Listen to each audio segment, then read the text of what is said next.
Ja, hallo, guten Morgen, liebe Freunde. Hier ist wieder Cargold mit einem ganz besonderen Auto heute Morgen, mit einem Mercedes 280 SL. Und zwar ein Auto aus deutscher, originaler Sammlerhand, also kein Ami, wie das ja oft der Fall ist, sondern das ist ein Auto, was hier geboren ist in den 70er Jahren. Das Auto ist ja gebaut worden von 1968 bis 1971. Sind, glaube ich, soweit ich weiß, 40.000, 50.000 Fahrzeuge gebaut worden. Was aber selten ist, dass eine deutsche Originalpagode sich in so gutem Zustand befindet wie diese hier. Ich zeige das mal ganz kurz. Das Auto hat beispielsweise damals eine Lederausstattung gehabt.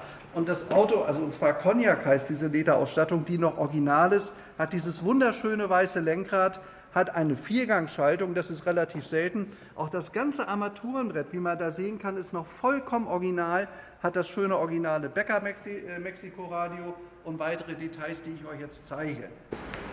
Also was ich wirklich auch echt fantastisch finde, hier haben wir noch den Lichtaufkleber-Test aus dem Jahr 1983 drauf. Daran sieht man, dass der immer schön original beieinander war. Man sieht ja auch das originale Holz vorne, das ist nicht draußen gewesen. Und das originale gesprenkelte Leder, was nicht von der Sonne kaputt ist, sondern sich wirklich in einem tollen Zustand befindet. Jetzt mache ich mal die Tür auf und setze mich mal in diesen wunderschönen Sportwagen hinein, der so richtig den Stil der End-60er Jahre verkörpert. Das heißt, der Pagode wegen dieses trapezförmigen Daches. Wie gesagt, er hat eine Schaltung, er ist sehr sportiv zu fahren, soll 200 Stundenkilometer schnell sein und hat 170 PS. Verbraucht allerdings dabei bestimmt so gut und gerne seine 15 Liter.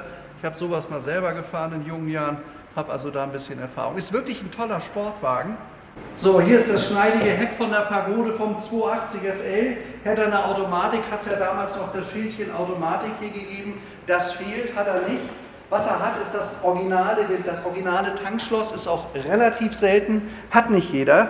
Und wenn man sich diesen ganzen Wagen anguckt, der steht schön in den Federn, der hängt hinten nicht hoch, der hat ein wunderschönes originales Spaltmaß. Also das ist halt ein authentisches Auto. Es gibt natürlich Leute, die wollen die Autos auch voll restauriert haben, wird ja heute gerne in Polen gemacht. Das Auto war nicht in Polen, das ist komplett original, bis auf den Lack, sagen wir mal. Und insgesamt wirklich ein ganz fantastischer Wagen. Ja, hier vielleicht noch einen kleinen Blick in den Kofferraum. Der ist natürlich nicht riesig, hat aber die originalen Gummimotten noch drin, wie es gehört, hat die originalen Aufkleber noch da, das gehört auch so, wird bei einer Restauration oft auch gerne vergessen, und das seitlich liegende Reserverad. So, jetzt sitzen wir im Auto drin. Ich habe auf der Beifahrerseite Platz genommen, öffne mal das Handschuhfach. Was haben wir hier? Hier haben wir das originale Scheckheft noch aus der Zeit. Das heißt, das ist in dem Fall die Betriebsanleitung.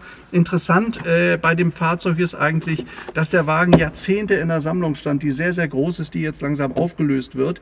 Und das kann man diesem tollen Armaturenbrett hier wirklich ansehen, auch dem schönen Handschuhkastendeckel. Das ist alles noch wunderschön authentisch, nicht angegangen, nicht verrostet.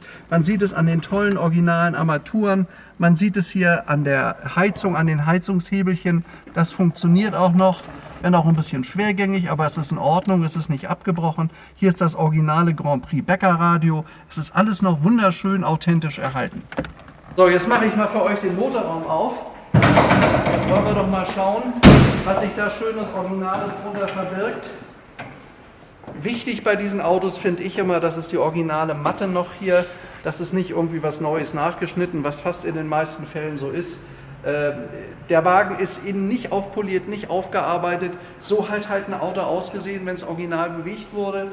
Hier ist noch ein ganz alter Aral-Ölaufkleber. Jetzt habe ich aber meine Brille nicht dabei und kann gar nicht lesen, von wann das war. Aber das ist zumindest die Originalmaschine und das sind die ganzen originalen Details noch am Auto, so wie der Wagen 1970 das Werk verlassen hat. Jetzt machen wir mal zu, gucken wir mal, ob das auch ordentlich zugeht. Daran erkennt man eine wirklich tolle originale Pagode. Ja, jetzt die alles entscheidende Frage ist natürlich, was kostet ein so tolles Auto eigentlich?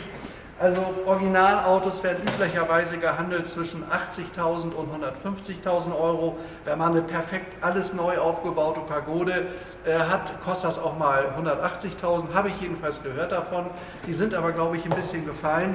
Und insgesamt, also dieses Auto hat ein hervorragendes Preis-Leistungs-Verhältnis. Mehr dazu, wenn Sie uns besuchen, hier bei Cargold in Rosenheim. Bis zum nächsten Mal.